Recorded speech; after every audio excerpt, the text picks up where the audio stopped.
कारण नुसतंच शारीरिक दृष्ट्या फिट असणं म्हणजे आरोग्य असणं असं नाही. कारण WHO वर्ल्ड हेल्थ ऑर्गनायझेशननी सुद्धा आरोग्याची जी व्याख्या केली आहे त्याच्याप्रमाणे मानसिक, शारीरिक, आध्यात्मिक आणि भावनिक स्वास्थ्य म्हणजे खरं आरोग्य.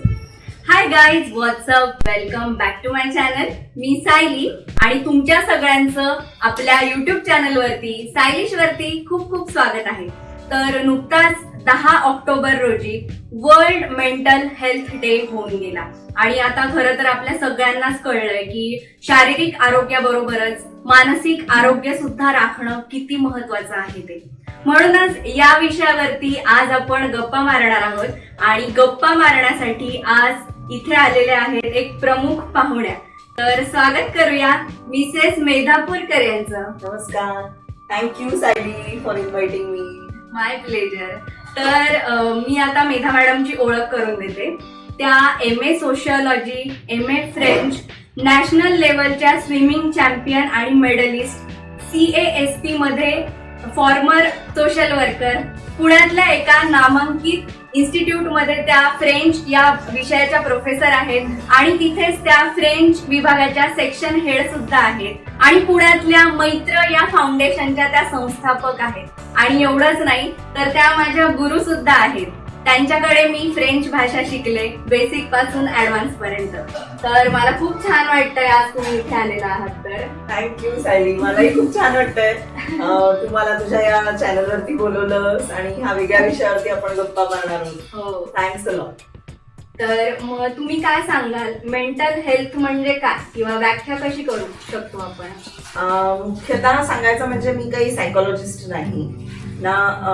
माझं मास्टर्स इन सोशियोलॉजी झालंय, समाज विज्ञान, आणि फ्रेंच झालंय. पण मैत्र म्हणून माझं जे इनिशिएटिव्ह आहे त्याच्या माध्यमातून मी मध्यमवर्गीय, मध्यमवयीन बायकांसाठी स्वसक्षमता हे उद्दिष्ट ठेवून काम करते. तर स्वसक्षम जेव्हा आपण म्हणतो त्यावेळेला त्याच्यात सगळ्यात महत्वाचा भाग हा तुमची मानसिक जडणघडण किंवा तुम्ही तुम्हाला स्वतःला कसं मानसिकरित्या भक्कम करता याच्यावरती अनेक गोष्टी अवलंबून असतात. आणि गेल्या 5-5.5 वर्षांच्या या माझ्या अनुभवातनं मी आज बोलणार आहे. मी काही त्याच्यातली एक्सपर्ट नाही म्हणता येणार, पण मानसिक आरोग्य कशाला म्हणता येईल तर आपल्या मनामध्ये येणारे विचार, त्याच्या जोडीला असणाऱ्या सगळ्या भावना ह्या आपल्याला स्वतःला उत्तम समजतायत, त्या कशा हँडल करायच्या, मॅनेज करायच्या हे समजतंय. त्या भावभावनांची फ्रिक्वेन्सी, इंटेन्सिटी, ड्युरेशन या सगळ्याकडे आपण कॉन्शियसली बघू शकतोय आणि त्याचा वापर करून आपली मानसिक जडणघडण किंवा आपली मानसिकता सकारात्मकतेकडे आपण नेतोय. तर त्याला मला असं वाटतं की त्याला आपल्याला चांगलं मानसिक आरोग्य आहे असं म्हणता येईल. आणि साध्या रोजच्या येणाऱ्या वेगवेगळ्या आयुष्यातले जे क्षण असतात अशा वेळेला खूप वेळा असं होतं की मनामध्ये विचार येतो आणि त्या विचारांबरोबर जो भावनांचा ओघ येतो आणि त्या भावनांच्या ओघात अनेकदा अनेक डिसिजन्स घेतले जातात किंवा प्रतिक्रिया दिल्या जातात कुठलाही विचार न करता एका सेकंदात.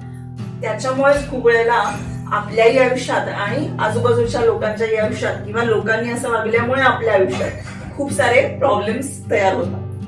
तर जेव्हा मानसिक आरोग्याच्या बाबतीत आपण जेव्हा बोलतो तेव्हा अशा पद्धतीने आपले विचार, त्याच्याबरोबर येणाऱ्या भावना आणि त्याच्या जोडीला असणारी कृती हे जर का आपण कॉन्शियसली लक्ष देऊन करू शकलो तर ते चांगल्या मानसिक आरोग्याचं लक्षण आहे असं मला वाटतं.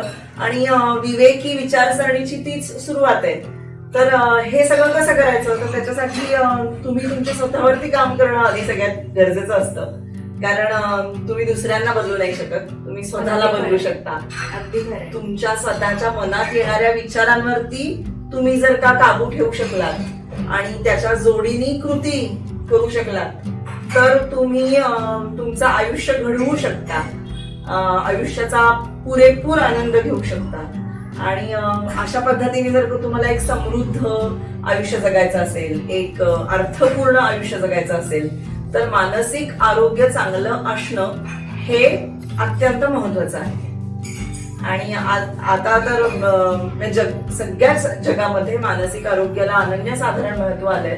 कारण नुसतंच शारीरिक दृष्ट्या फिट असणं म्हणजे आरोग्य असणं असं नाही. कारण WHO वर्ल्ड हेल्थ ऑर्गनायझेशननी सुद्धा आरोग्याची जी व्याख्या केली आहे त्याच्याप्रमाणे मानसिक, शारीरिक, आध्यात्मिक आणि भावनिक स्वास्थ्य म्हणजे खरं आरोग्य. ह्या स्वास्थ्यासाठी म्हणजे आपलं सगळंच स्वास्थ्य चांगलं राहण्यासाठी शारीरिक कुठलेही रोग नसणं हे जेवढं गरजेचं आहे तेवढंच मेंटली स्टेबल असणं, बॅलन्स्ड असणं, रॅशनल विचार करू शकण्याची क्षमता असणं हेही तितकंच महत्वाचं आहे. खूप छान पॉइंट सांगितला तुम्ही की WHO काय व्याख्या केली आपलं ओव्हरऑल हेल्थ कशी असली पाहिजे यासाठी. तर याच्यात तुम्ही 4 पॉइंट सांगितले, शारीरिक, मानसिक, आध्यात्मिक आणि भावनिक. तर मला आता असं विचारायचंय की आपण एक्सपिरियन्स करतो किंवा सगळेच, मला असं वाटतं की वर्क प्लेस मध्ये किंवा डे टू डे लाईफ मध्ये आपल्याला स्ट्रेस, अँझायटी, पॅनिक अटॅक्स हे काही नवीन राहिलेलं नाहीये. आपण कधी ना कधी हे सगळं फेस करत असतो आपल्या रोजच्या आयुष्यात. तर हे होऊ नये किंवा जसं तुम्ही म्हणाला की कोणीतरी येऊन काहीतरी बोलतं म्हणजे बाहेरच्या गोष्टी आपलं मानसिक कंट्रोल करतात. तर असं होऊ नये म्हणून आपण रोज काय करू शकतो, रोजच्या रोज अशा कुठल्या गोष्टी करू शकतो की या साध्या साध्या गोष्टींचा सुद्धा कधी कधी स्ट्रेस येतो. हो, तर अशासाठी मला असं वाटतं की आपण जसं फिजिकल फिटनेससाठी रोजचा व्यायाम करतो की नाही, म्हणजे कोणीही तुम्हाला सांगतं की जिम मध्ये जा, अर्धा तास व्यायाम करा, चाला, पोहा, योगासनं करा, हे जसं रोजच्या रोज करणं गरजेचं आहे. त्याच्यामुळे शरीराला व्यायामाची सवय तर लागतेच, पण त्या व्यायामाचे पूर्ण फायदे देखील शरीराला मिळतात जर का तो व्यायाम रोजच्या रोज केला गेला, एक अर्धा तास, पाऊण तास. त्याच पद्धतीने जर का तुम्हाला तुमच्या स्ट्रेस लेवल्स कमी करायच्या असतील, तुम्हाला मनस्वास्थ्य हवं असेल, मानसिक शांतता हवी असेल, रात्री छान झोप लागावी असं वाटत असेल किंवा दिवसभरात येणाऱ्या वेगवेगळ्या स्ट्रेस पॉइंट्सना ट्रिगर न होता त्या चांगल्या पद्धतीने हँडल करता यावा असं वाटत असेल तर त्याच्यासाठी मानसिक आरोग्यासाठी लागणाऱ्या वेगवेगळ्या टेक्निक्सचा सराव करणं गरजेचं आहे असं मला वाटतं. जसं शरीराचे व्यायाम आहेत तसे मनाचे व्यायाम आहेत की जे रोजच्या रोज आपण केले पाहिजेत. म्हणजे उदाहरणार्थ रोज सकाळी उठल्यावरती सगळ्यात पहिल्यांदी देवाचे, तुम्ही देव मानत असाल तर देवाचे, नाही तर निसर्गाचे, नाही तर तुमच्या शरीरामध्ये जो श्वास चालू आहे त्या श्वासाचे आभार माना की मी आज जिवंत आहे, एक दिवस मला जगायला मिळालाय.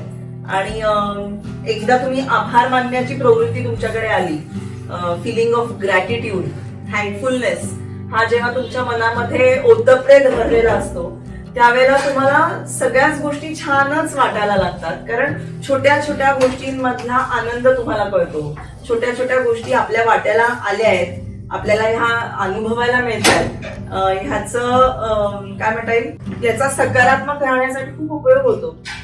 त्यामुळे रोज सकाळी उठल्यावरती एकदा नक्की आभार माना की माझा श्वास चालू आहे. कारण जगभरामध्ये असं खूप जणांच्या बाबतीत होतं, रात्री झोपलेले असतात, सकाळी उठूच शकत नाहीत कारण श्वासच चालू नसतो. त्या श्वासाला आपण इतकं गृहीत धरलेलं असतं.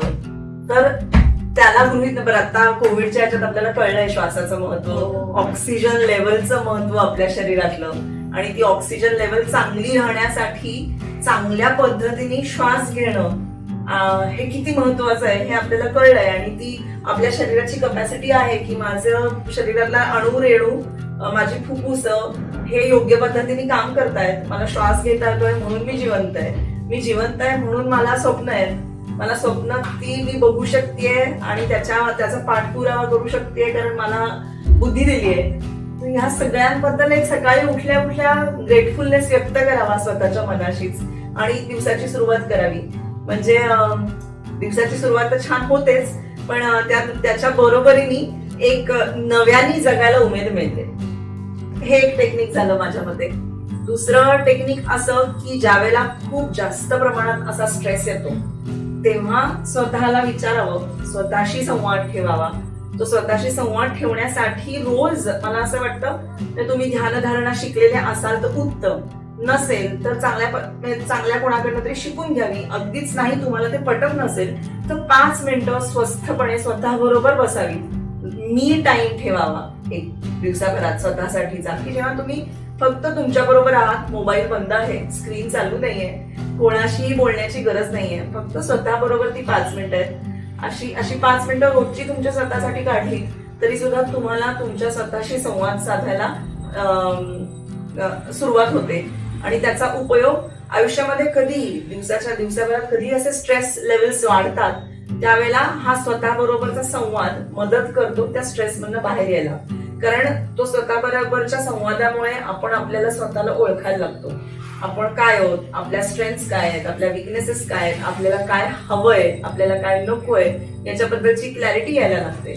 आणि म्हणूनच स्ट्रेस लेवल जेव्हा वाढते किंवा अवघड प्रसंग जेव्हा आयुष्यात येतात त्यावेळेला ही जी आलेली क्लॅरिटी असते, स्वतःशी संवाद करत मिळालेली ही जी स्पष्टता असते, त्याचा उपयोग होतो सोल्युशन्स कडे जाण्यासाठी. त्याच्यामुळे अशा वेळेला नक्की विचार करावा की what is within my control, I will work on that. आणि सद्गुरू जे सगळ्याच जगाचे आज गुरु आहेत त्यांचं एक वाक्य खूप छान आहे जे मी माझ्यासाठी कायम लक्षात ठेवते की let's be part of the solution and not the problem. जेव्हा केव्हा एक अवघड प्रसंग येतो त्यावेळेला सोल्युशन ओरिएंटेड आपले विचार, आपल्या भावना आणि आपली कृती असावी की त्याच्यामुळे आपल्या स्वतःचाही स्ट्रेस कमी होतो, सगळ्या सिच्युएशनचा स्ट्रेस कमी होतो. खूप छान एक्सरसाइजेस सांगितल्या तुम्ही आणि हे सोल्युशन ओरिएंटेड हे मला खूप आवडलं. कारण आपण जेव्हा स्ट्रेस मध्ये असतो त्यावेळेस आपण प्रॉब्लेमच डिस्कस करतो इतरांशी, मनातल्या मनातही तोच प्रॉब्लेम घोळवतो, स्वतःलाच एक्सक्युजेस देतो की हे नाही जमणार, नाही पण मग असं कसं करायचं, नाही पण हा जो अडकवणारा एक शब्दप्रयोग आहे त्याच्यामुळे आपण सोल्युशन ओरिएंटेड राहतच नाही. त्याच्याऐवजी मला असं वाटतं की तरी बरं हा मंत्र जपला तर आपल्याला घडलेल्या गोष्टीतल्याही चांगल्या बाजू दिसतात आणि आपल्याला नवीन वाटा दिसायला लागतात, त्यातनं बाहेर पडायच्या. क्या बात आहे. तरी बरं, आता इथून पुढे जेव्हा मला प्रॉब्लेम येईल त्यावेळेस मी नक्की हा विचार करेन की तरी बरं काय चांगलंय ते शोधायचा प्रयत्न करेन मी. आणि खूप छान सगळ्या एक्सरसाइजेस तुम्ही सांगितल्या. आणि सायली, तू म्हणलीस असं मेंटल ब्रेकडाऊन किंवा स्ट्रेस वाढलाय किंवा असं वाटतं कधी कधी खूप वेळा आयुष्यात की मी एकटीच आहे. अशा वेळेला ना जवळच्या काही माणसांना, म्हणजे त्याला असं म्हणता येईल प्रथमोपचार पेटी जशी असते आपली, तशी अशी काही प्रथमोपचार करणारी माणसं आपली हेरून ठेवावीत. की कधी असं काही प्रश्न पडले किंवा त्याची उत्तरं आता सापडत नाहीयेत असं वाटलं तर अशा माणसांकडे, अशा हक्काच्या माणसांकडे जाऊन बोलता येईल, मन मोकळं करता येईल. अशा वेळेला मन मोकळं करणं ही त्या वेळेची गरज असते. आणि तिथे मी असं सांगायला गेले तर त्यांना माझ्याबद्दल काय वाटेल, ते मला कसं जज करतील, अशा विचारांना बाजूला सारून कोणाकडे तरी मन मोकळं करणं हे खूप गरजेचं असतं. त्यामुळे अशी हक्काची माणसं जमवावी, नर्चर करावी अशी रिलेशनशिप, म्हणजे त्या माणसांसाठी आपण आणि आपल्यासाठी ती माणसं अशा अवघड परिस्थितीमध्ये खंबीरपणे उभी राहतात आणि ज्याचा नक्कीच उपयोग होतो त्या कठीण प्रसंगातनं बाहेर येण्यासाठी. आणखीन एक मला त्याच्या संबंधी वाटतं की जेव्हा असं वाटतं की कोणाकडे बोलून सुद्धा याच्यातनं मार्ग निघत नाहीये तर तिथे इगो इश्यूज न ठेवता प्रोफेशनल काउन्सिलर कडे जावं, त्यांच्या समोर जो प्रश्न आहे तो मांडावा. ते शिकलेले असतात, त्याच्यामुळे ते त्यांच्याकडनं योग्य पद्धतीने काउन्सिलिंग घ्यावं. काउन्सिलिंग घेणं म्हणजे आपल्याला मानसिक विकार आहेत असा त्याचा अर्थ होत नाही. तो टाबू जो वर्षानुवर्ष आपल्या मनामध्ये काय म्हणता येईल आपोआप निर्माण झालेला आहे की सायकोलॉजिस्ट कडे किंवा काउन्सिलर कडे जाणं म्हणजे ह्याला वेड लागलं, तर हा टाबू डोक्यातनं काढून टाकावा. कारण जसं आपल्याला ताप आला तर आपण डॉक्टरकडे जातो, औषध घेतो, तसंच आहे. जर का आपल्याला काही मानसिक त्रास असतील आणि त्या त्रासामुळे आपलं जर आयुष्य डिस्टर्ब होत असेल, छान जगता येत नसेल तर घ्यावी अशी मदत. त्याच्यामध्ये काही चुकीचं नाहीये ना त्याच्यामध्ये काही वाईट आहे. त्यामुळे एका पॉइंट नंतर जर का असं वाटलं की कोणाजवळही बोलून किंवा माझा विचार करून मी याच्यातनं बाहेर पडू शकत नाहीये तर काउन्सिलरकडे नक्की जावं.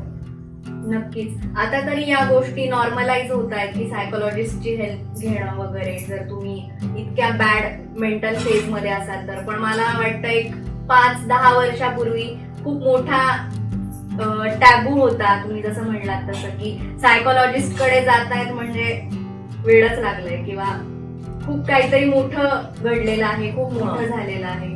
तर नक्कीच हे सोल्युशन आहे की तुम्ही डिप्रेशन किंवा असं काही एक्सपिरियन्स करत असाल तर डॉक्टरकडे जाणं, त्या संबंधी डॉक्टरकडे जाणं, सायकोलॉजिस्टकडे जाणं याच्यात काही वाईट नाहीये, अजिबातच नाही.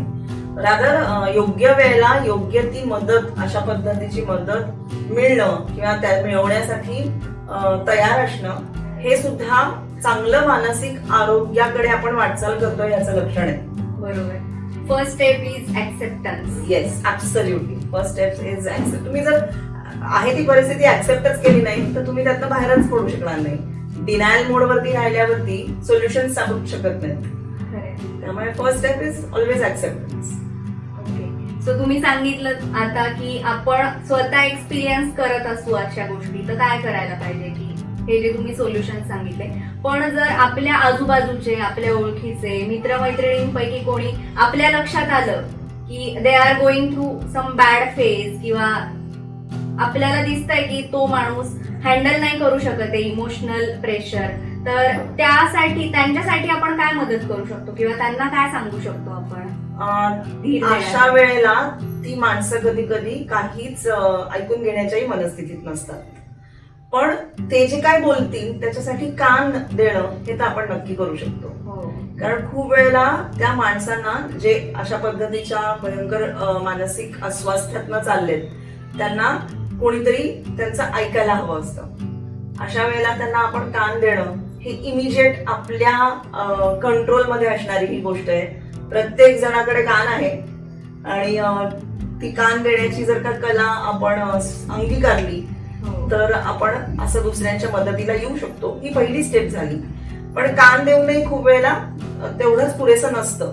मग अशा वेळेला गोडी गुलाबी किंवा काय म्हणता येईल कन्व्हिन्स करून त्या माणसाला योग्य व्यक्तीकडे म्हणजे योग्य काउन्सिलरकडे किंवा सायकियाट्रिस्टकडे घेऊन जाता आलं तर त्याचा फायदा त्यालाच होणार आहे. जेवढ्या लवकर म्हणजे आता शारीरिक व्याधी असेल तर ती शारीरिक व्याधी जेवढ्या लवकर समजते तेवढ्या लवकर त्याच्यावरती उपाययोजना सुरू होते आणि तेवढी जास्ती शक्यता असते त्या शारीरिक व्याधींना बाहेर पडायची. त्याच पद्धतीने मानसिक असे काही आजार असतील किंवा मानसिक अस्वास्थ्य असेल तर जेवढ्या लवकर ते समजेल आणि जेवढ्या लवकर त्याच्यासाठीची मदत मिळेल तेवढ्या लवकर ती व्यक्ती त्या त्रासातून बाहेर येऊ शकते. त्यामुळे आपल्याला जर का समजत असेल की ही आपल्या जवळची व्यक्ती ह्या त्रासातून जातीये, तिला तिच्या लेवलवरती तिचा विचार करून याच्यातनं बाहेर पडता येत नाहीये, बाहेर दुसऱ्या कोणाची तरी मदत आहे, तिला कान देऊनही तो पुरेसा नाहीये, तर अशा वेळेला आपण नक्की त्याच्यासाठी प्रयत्न केले पाहिजेत की त्या व्यक्तीला योग्य माणसापर्यंत, योग्य सल्लागारापर्यंत, काउन्सिलर पर्यंत, सायकियाट्रिस्ट पर्यंत घेऊन जाणं. हे खूप छान बोललात तुम्ही. कारण बऱ्याचदा असं होतं की आपण समजा स्वतः जात असू बॅड फेज मधून आणि आपण घरच्यांना किंवा मित्रमैत्रिणींना सांगितलं तर ते आपल्याला त्यांच्या दृष्टीने सल्ले देतात किंवा ते सांगतात की नाही असं होतच असतं, असं वाटतच असतं, इग्नोर कर, पुढे चल. तर मला असं वाटतं की सामान्य माणूस क्वालिफाईड नाहीये सांगण्यासाठी हे की हे काहीच नाहीये, नॉर्मल आहे, असं होतच असतं. तर योग्य व्यक्तीपर्यंत पोहोचवणं त्याला हे पण महत्वाचं आहे की आपण सायकोलॉजिस्ट कडे जाण्याचा सल्ला देणं किंवा हे करणं. कधी की जसं तू म्हणतेस तसं आपले आई वडील, आपले जवळचे मित्रमैत्रिणी आपल्या चांगल्यासाठीच, चांगलं आपलं व्हावं याच्यासाठी सल्ले देत असतात. ते ट्रेंड नाहीये पण अनुभवातनं त्यांना काही आलेलं शहाणपण आहे. हे कधी उपयोगाला येतं जेव्हा मी कुठल्या तरी त्रासातनं जातीये, तू मला एखादा सल्ला दिलास त्याच्यावरती मी माझा विचार करून मी त्या दृष्टीने पावलं उचलू शकण्याच्या मानसिक अवस्थेमध्ये आहे, ती ऍबिलिटी माझ्याकडे असेल तर पण कधी कधी असं होतं ना की ती अँझायटी लेवल खूप वाढलेली असते किंवा नैराश्य आलेलं असतं, तर त्याचंही ड्युरेशन आणि इंटेन्सिटी जास्ती असते की असे कोणीही काही सुचवलेले उपाय अंगीकरण अवघड जातं त्या माणसाला. अशा वेळेला काउन्सिलर आणि सायकियाट्री यांची मदत, सायकियाट्रिस्ट यांची मदत घेणं केव्हाही फायद्याचं असतं त्या माणसाच्या. म्हणून जवळच्या माणसांनी सल्ले देऊ नयेत असं नाही किंवा जवळच्या माणसांचे सल्ले ऐकू नयेत असं नाही, कारण ते ट्रेंड नाही आहेत म्हणून त्यांना सल्ला देण्याचा अधिकार नाही असं नाही. ते उपयोगी पडतात, पण at the very basic level जेव्हा की थोड्याफार प्रमाणात मानसिक त्रास असतात, जेव्हा एखाद्या मानसिक त्रासाची फ्रिक्वेन्सी जास्त असते, इंटेन्सिटी जास्ती असते त्या भावनेची, म्हणजे नैराश्य फॉर एक्झाम्पल, आपल्या सगळ्यांनाच कधी ना कधीतरी नैराश्य जाणवतं, मनासारखं काही घडत नाही, त्यावेळेला क्षणभर निराश वाटून जातं. पण ते क्षणभर निराश वाटणं आणि ते नैराश्य पुढचे अनेक दिवस त्याच इंटेन्सिटीनी वाटत राहणं ह्याच्यामधला फरक आहे. सो तात्पुरतं नैराश्य वाटलं, माझ्या मित्रमैत्रिणींनी, आई वडिलांनी, जवळच्यांनी सल्ले दिले की अगं ठीक आहे, होतं असं, मूव्ह ऑन, ते मला पटलं, मी त्याच्यावर काम केलं, त्यातनं बाहेर पडले, परफेक्टली ऑल राईट. पण हे त्यांनी दिलेले सल्ले मला समजण्याच्या अवस्थेतच मी नसली तर काय करणार? तर अशा वेळेला त्यांना सायकोलॉजिस्टकडे आणि सायकियाट्रिस्टकडे घेऊन जाणं हे अत्यंत गरजेचं आहे. आणि मेंटल हेल्थच्या दृष्टीने देखील अशा पद्धतीचा अवेअरनेस असणं ही आज काळाची गरज आहे. हो, कारण कोविडमुळे सगळंच अनसर्टन आहे सिच्युएशन बाहेरची, आणि आता 1.5 वर्ष झालं आपण घरातच आहोत, तर मला असं वाटतं कधीतरी असं एकटेपणाची भावना वाटते. तर त्यावेळेस या सगळ्या गोष्टी तुम्ही सांगितलेल्या खूप उपयोगी पडतील. या सगळ्या एक्सरसाइज आपण केल्या तर नक्कीच आपल्याला त्याचा फायदा होईल. तर व्हिडिओच्या सुरुवातीला मी तुमच्या इंट्रोडक्शन मध्ये सांगितलं की तुम्ही मैत्र फाउंडेशन पुण्यात सुरू केलं, तुम्ही त्याचे संस्थापक आहात. तर मैत्र म्हणजे काय आणि काय आहे, what is the concept of मैत्र? वा, आता तू माझ्या अगदी जिव्हाळ्याचा विषय काढलाय. मैत्र हे पुण्यामध्ये गेले 5.5 वर्ष मी चालवते असं म्हणणार नाही मी. माझ्या जोडीनी अनेक जणी आहेत. एक कोर टीम आहे माझी. आत्या जी पहिल्यापासून ही कन्सेप्ट माझ्या डोक्यात आल्यापासून मी तिला सांगितली, त्याच्यावरती चर्चा झाली, आमच्या ब्रेनस्टॉर्मिंग झालं आणि तेव्हापासून ती माझ्या बरोबर आहे. मी मैत्रचा चेहरा आहे, कारण ऍक्टिव्हली मी सगळ्या गोष्टी करते, पण या माझ्या पाठीमागे असणाऱ्या अनेक जणींचा त्याच्यामध्ये हातभार आहे.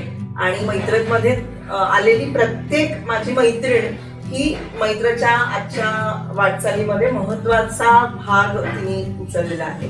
मैत्र काय आहे? सगळ्यात पहिल्यांदा मैत्र म्हणजे स्वतःशी केलेला संवाद, स्वतःशी केलेली मैत्री. का, कशासाठी? तर आपण जन्माला येतो आणि मृत्यूपर्यंतचं आपलं आयुष्य, ह्या सर्व काळामध्ये आपल्या बरोबर फक्त आपण असतो 24/7. आपले आई वडील आपल्याला जन्म देतात, पण वयाच्या एका टप्प्यावरती ते काय आयुष्यभर पुरणार नसतात. आपल्या आयुष्यात लाईफ पार्टनर येतो, तोही वयाच्या एका टप्प्यावरती येतो, तो काही जन्मापासून आपल्या बरोबर नसतो. आपण मुलांना जन्म देतो, तीही वयाच्या एका सर्टन टप्प्यावरती आयुष्यात येतात. एक 18, 20, 25 वर्ष आपल्या बरोबर राहतात, त्यांना त्यांचे पंख फुटतात, त्यांच्या आकाशात भरारी मारतात आणि तसंच असावं. ह्या सगळ्या प्रवासामध्ये आपल्या बरोबर कोण आहे? फक्त आपण पूर्ण वेळ.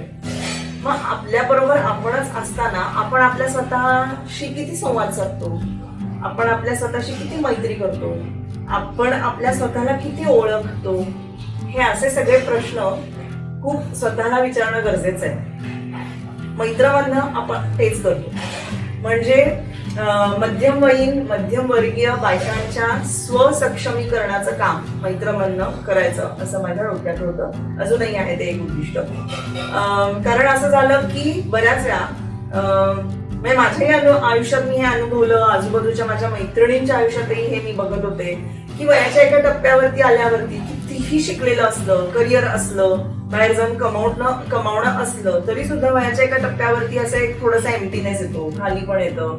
मुलांच्या विश्वात आलेली असतात, नवऱ्याच्या करिअरमध्ये बिझी झालेला असतो, घर संसार हे करताना जरी कुठेतरी जाऊन नोकरी करणं चालू असलं, करिअर करणं चालू असलं, तरी स्वतःकडे लक्ष देणंच वेळ मिळालेला नसतो किंवा जाणून बुजून स्वतःकडे दुर्लक्ष केलेलं असतं. प्रायोरिटी लिस्ट वरती स्वतःला सगळ्यात खाली ठेवलेलं असतं. आणि मग एका वेळेला असं वाटायला लागतं की मी एकटी आहे का, माझ्या बरोबरीने कोणीच नाही, एवढं सगळं मी केलं ते कोणासाठी केलं, माझी स्वतःचीच किंमत कमी करून घेतो आपण. टेकन फॉर ग्रांटेड आपण स्वतःलाच धरलेलं असतं, त्यामुळे इतरही आपल्याला धरत असतात. एका पॉइंटला असं वाटतं की I am good for nothing, माझ्यात काहीच चांगलं नाहीये. आत्मविश्वास थोडासा डळमळीत झालेला असतो, बाहेरच्या जगाशी संपर्क थोडा थोडा करत हळूहळू खूप कमी झालेला असतो. जुन्या आवडी निवडी विसरायला झालेल्या असतात.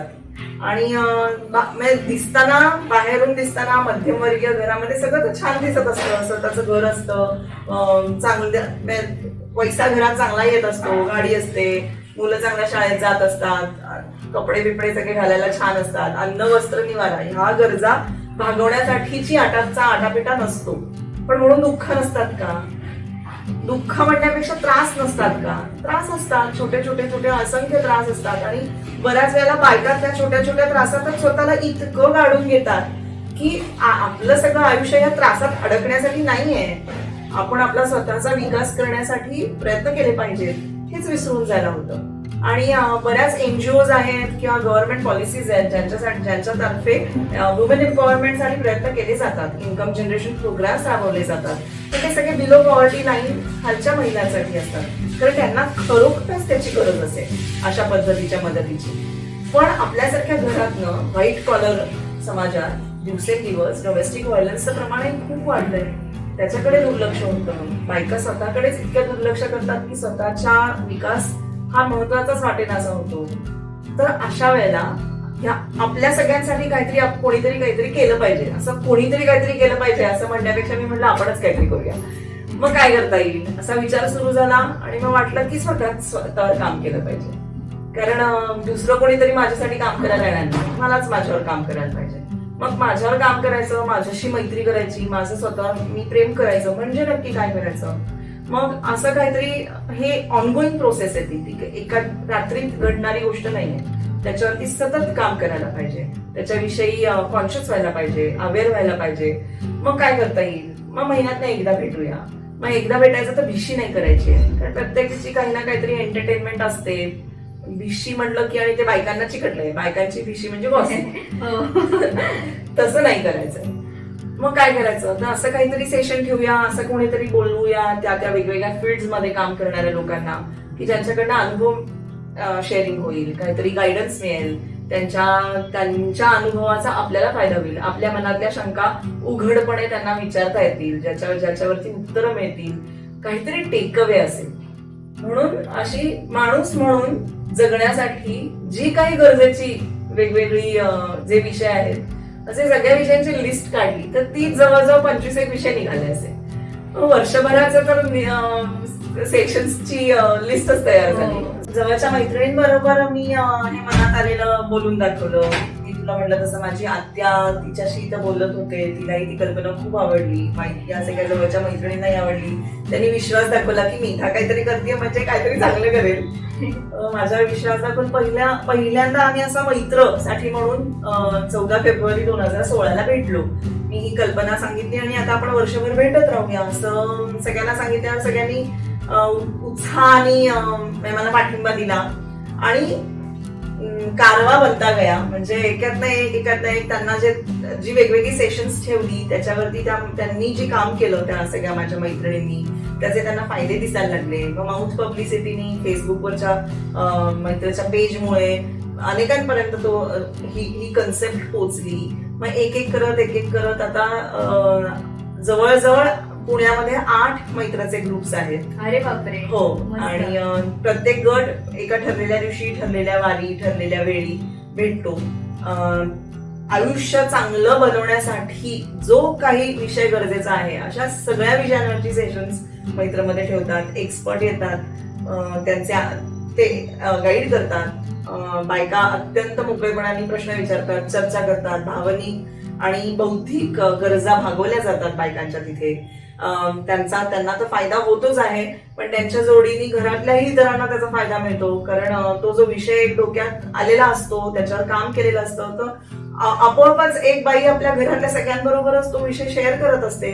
शेअर नाही केला तरी कुठेतरी इंटरनलाइज करून तिच्या वागणुकीतनं त्या गोष्टी येत असतात. त्याचा सगळ्यांनाच फायदा होत असतो.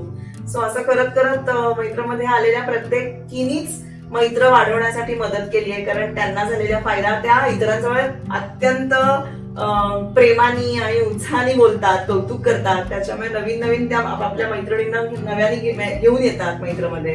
अशा पद्धतीने आता पुण्यामध्ये 8 आणि पॅन्डेमिकचा फायदा घेऊन ऑनलाईन मैत्र सुद्धा चालू केलाय. कारण आता आपण टेक्निकली साऊंड झालोय, ऑनलाईन जॉईन कसं व्हायचं आपल्याला कळायला लागलंय.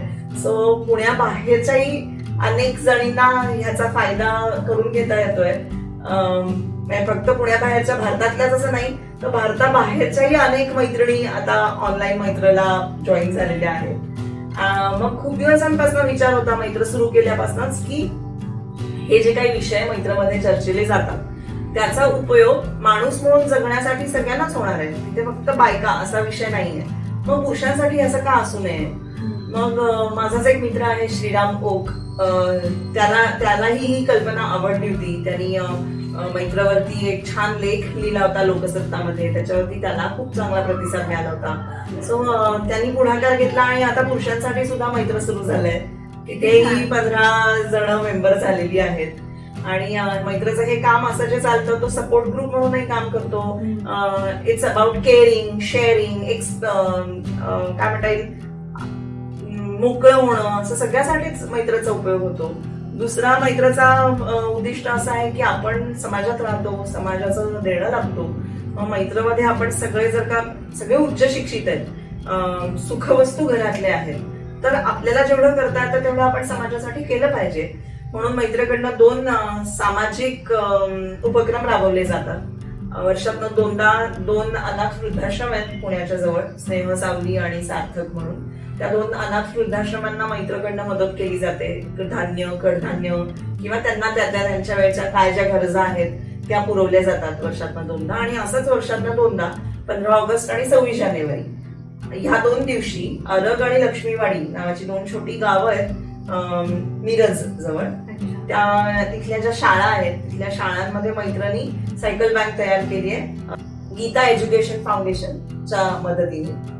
तर त्या सायकल बँक मध्ये आम्ही काय करतो, पुण्यातनं वापरलेल्या सायकली, कारण आपल्यासारख्या घरातनं मुलं मोठी झाली की सायकली नाही वापरल्या जात, त्या पडून राहतात. अशा पडलेल्या सायकली गोळा करतो आणि तिथल्या शाळेतल्या मुलांना त्या डोनेट करतो.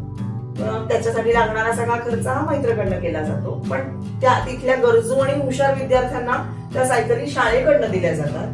शाळेमध्ये त्याचं रजिस्टर मेंटेन केलेलं असतं की मुलांची 10वी झाली की ती मुलं त्या सायकली शाळेकडे परत करतात, पुढच्या मुलांनाही त्या वापरायला मिळतात. अशी ती सायकल बँक तिथे तयार केली आहे. आणि दर ऑगस्टच्या पहिल्या आठवड्यात आणि जानेवारीच्या दुसऱ्या आठवड्यात अशा पद्धतीचा डोनेशन ड्राईव्ह पुण्यामध्ये गेले 4 वर्ष मैत्रकडनं आपण करतोय. नुकताच ऑगस्टमध्ये 5वा डोनेशन ड्राईव्ह झाला. आता 6वा डोनेशन ड्राईव्ह जानेवारीमध्ये असेल.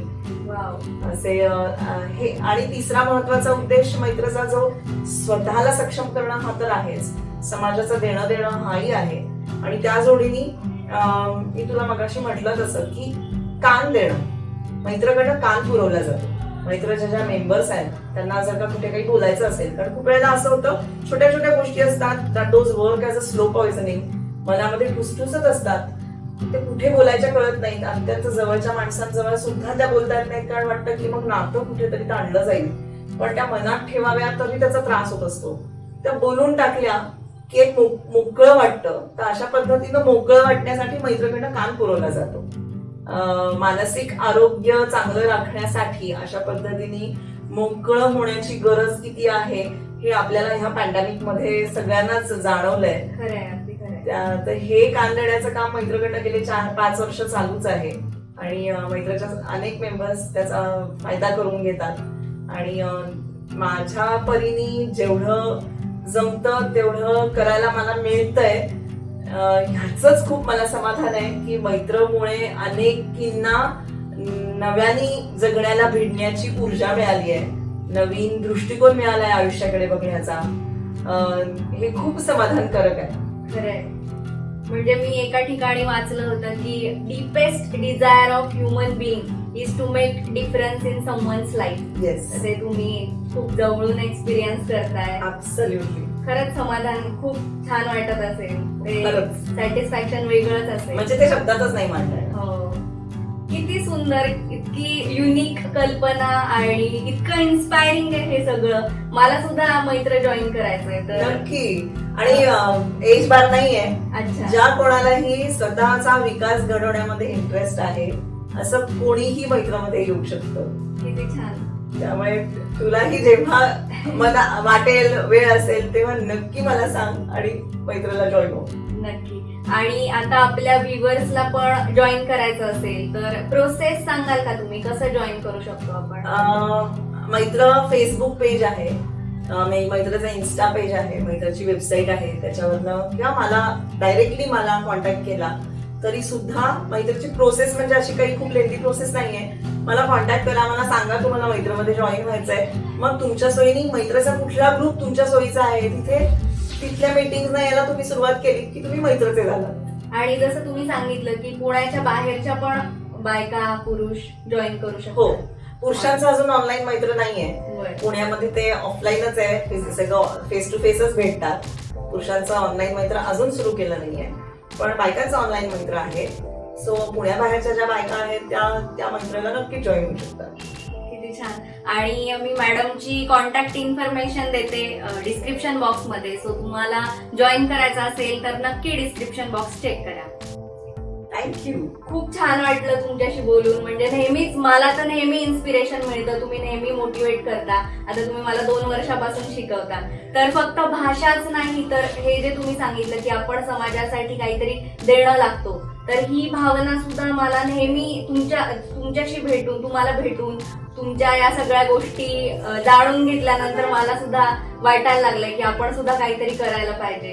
तर तुमचे खूप धन्यवाद. तुम्ही आज आलात आणि आम्हाला सगळ्यांना मार्गदर्शन केलं त्यासाठी. आणि मला तू इथे बोलवलंस आणि असे आपण छान गप्पा मारल्या या विषयावरती, हे पण मला खूप छान वाटतंय. Thanks a lot. आणि तुझ्या चॅनलला, तुझ्या व्ह्युअर्सना माझ्याकडनं मेंटल हेल्थ डेच्या खूप खूप शुभेच्छा. Thank you so much. जर तुम्हाला व्हिडिओ आवडला असेल तर नक्की लाईक करा, शेअर करा, सबस्क्राईब करा आणि खाली कॉमेंट करायला अजिबात विसरू नका. आणि मला फेसबुक आणि इंस्टाग्राम वरती सुद्धा फॉलो करा. मी तिथे रोज रील्स, स्टोरीज आणि माझे काही अपडेट्स, फोटोज बरंच काही टाकत असते. So you should definitely follow me there. परत भेटूया पुढच्या आठवड्यात अशाच एका वेगळ्या नवीन व्हिडिओ सोबत. तोपर्यंत बाय बाय. Take care.